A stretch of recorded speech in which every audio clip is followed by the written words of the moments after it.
بسم الله الرحمن الرحیم. زه ډاکټر افضل قادر د حجرې مجلس نه تاسو ټولو کتونکو او اوریدونکو ته ستړي مه شئ هرکلی وایم. نن زموږ د حجرې مجلس ټاپک او ګپ شپ چې دا هغه زموږ یو کتاب ده د الکیمیسټ په نوم باندې. د الکیمیسټ په تاسو ته په سکرین باندې ښکاري. زه به د تفصیل متعلق لږ تاسو سره ګپ شپ لګوم، خو زما یو سوچ او فکر اوس د تاسو سره شریک کول غواړم او تاسو به خپل خیالات، خپل سوچ، خپل فکر په کامنټس کې ما سره شیر کړئ. زه زما سوچ یا ما دا غوښتل چې د انګریزي لیټریچر یا د نورو ژبې لیټریچر چې وي یا نور داسې ټاپکس وي چې هغه په نورو ژبو کې وي چې هغه په پښتو کې ترانسلیټ کیږي، ترجمه کیږي او بیا داسې پاڼه جوړه شي څنګه چې زمونږ د حجرې مجلس ته چې هغې نه دا شعر کیږي او زمونږ پښتون ولس چې دا د هغې نه فایده اخلي. دغه لکه څنګه چې زمونږ پرایم منسټر عمران خان اول راغلی و نو دغه خبره کړې وه چې ماشومانو ته به مونږ تعلیم په خپله مورنۍ ژبه کې ورکوو، نو هغې به دا فایده وي چې آیا زمونږ د نورو دنیا چې کوم علم ده یا لیټریچر به زه وایم په خپل څنګ کې ما نن ټاپک د لیټریچر سره ده چې هغه په پښتو کې ترانسلیټ کیږي، ترجمه کیږي او موږ ولس کې خورېږي، نو دوی به د دنیا د نورو فکر او سوچ نه خبرېږي. یا داسې وي چې زمونږ د پښتو لیټریچر وي هغه په نورو ژبو کې ترانسلیټ کیږي. ځکه چې ما لکه سرچ وکړو ما ته داسې کتاب میلاو نه شو چې په پښتو کې ترانسلیټ شوی وي د نورو ژبو نه او په داسې پاڼه باندې شیر شوی وي څنګه چې زه د حجرې مجلس نه د یوټیوب نه وایم. بهر کیف د پاکستان لکه دا د یوه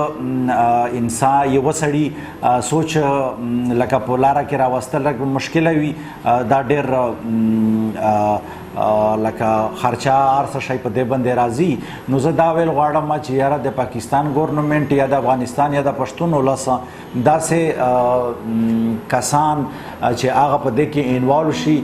او داسې پاڼې جوړې کړي چې زمونږ پښتون ولس ته نه فایده راسي. زمونږ آی ټي کې داسې پښتانه ملګري که هغه داسې سوچ فکر لري یا په دې کې څه انویسټمنټ کړل غواړي نو هغه به ډېره بهتره وي. موږ به هم مرسته ورسره کوو، ملګرتیا به کوو چې دا موږ پرموټ کړو. نو زه بیا خپل دې خبرو باندې تاسو لږ فکر وکړئ او ما سره لږ شریک کړئ. زه د الکیمیسټ کتاب ته راځم. دا پینلو کولیو لیکلی ده او دې کې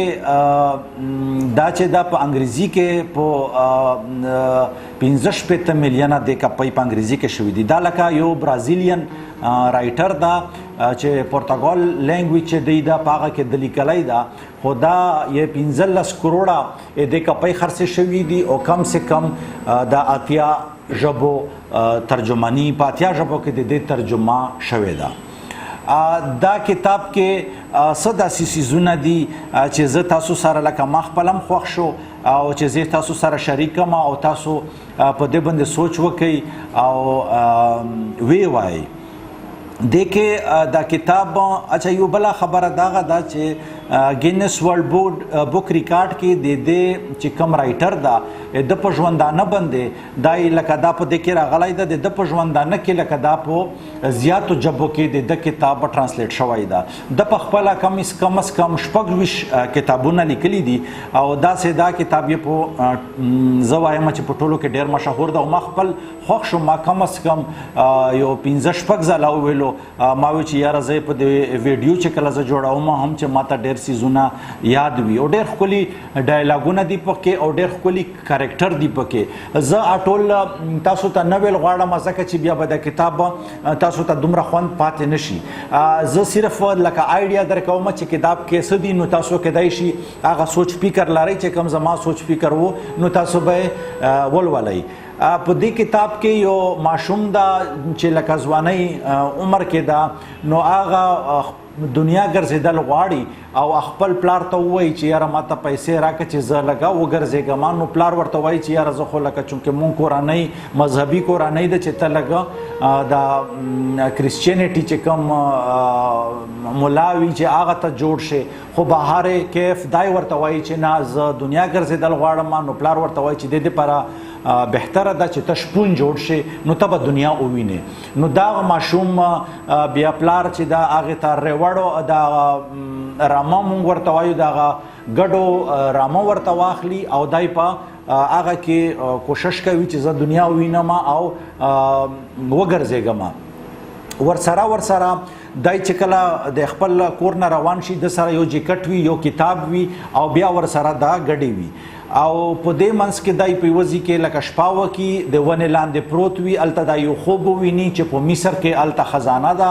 نو په دې تکل کې دای روان شي چې زه د خزانه ولټوم، په دې لاره کې دای د چا سره ملاویږي، دای څنګه کوي، دای څومره قربانیانې ورکوي، څومره وخت لګوي، څومره پیسې لګوي، خو د چې کوم خوب لیدلی ده دای خپل خوب ته رسېدل غواړي. چې کله دای مصر ته ورسیږي، چې کله هغه ځای په آخري کې دای هغه خزانه پیدا کوي، بلکې پیدا کړي یې نه وي، هغه ځای په احرام مصر لاندې دای هغه ځمکه کندي، نور غلپ راشي ډاکوان او هغه ډاکوان ورته وایي چې ته څه کوې، او دی ورته وایي چې یاره لکه چې کله وهي نو دی ورته وایي چې یاره دلته خزانه پسې راغلی وم، ما وایي چې دلته خزانه ده او ما خوب لیدلی و. بیا په سپین کې دی پاتې کېږي او سپین کې دا خوب لیدلی وي او هلته دی مصر ته لاړ شي. نو هغله ورته وایي چې مړه ته خاندي ورته چې ته ډېر بېوقوف یې، زه خو ډېرې مودې نه د غلو چې کوم سردار وي چې زه ډېرې مودې نه زه دا خوب وینم چې په سپین کې یوه ونه ده د هغې لاندې زه پروت یم او یا هغې لاندې خزانه ده او زه خو هېڅ چېرې کله هم نه یم پکې تلی او ته دلته مصر ته پسې راغلی. نو د کتاب ما خپل د هغه ترې نه واخیستو چې کوم سړی د کوم شي خواهش لري، د کوم شي سوچ لري، د کوم شي دپاره خوب ویني، نه دنیا چې څومره قوتونه دي، څومره انرژي ده، هغه دی سپورټ کوي او دی هغې خوب ته د هغې ځای ته رسوي که په حقیقي معنی سره د ستا د هغې څیز خواهش وي. جبکې د غلو چې و هغه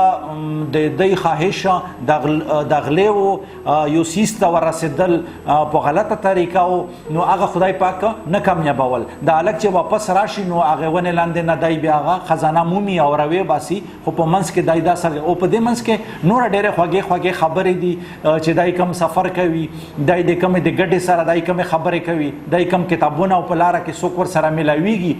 ډېر وړوکی آسان کتاب ده، 179 پاڼې لري او تاسو به ډېر خوښ شي. خپل نظر ما سره شریک کړئ، ما ته مشوره راکړئ چې یاره آیا داسې کتابونو باندې ډسکشن کول پکار ده نه ده پکار، مونږ ته مخکې څه کول پکار دي. ډېره مهرباني ستاسو وخت نیولو. روغ جوړ او خوشحاله اوسئ. الله حافظ.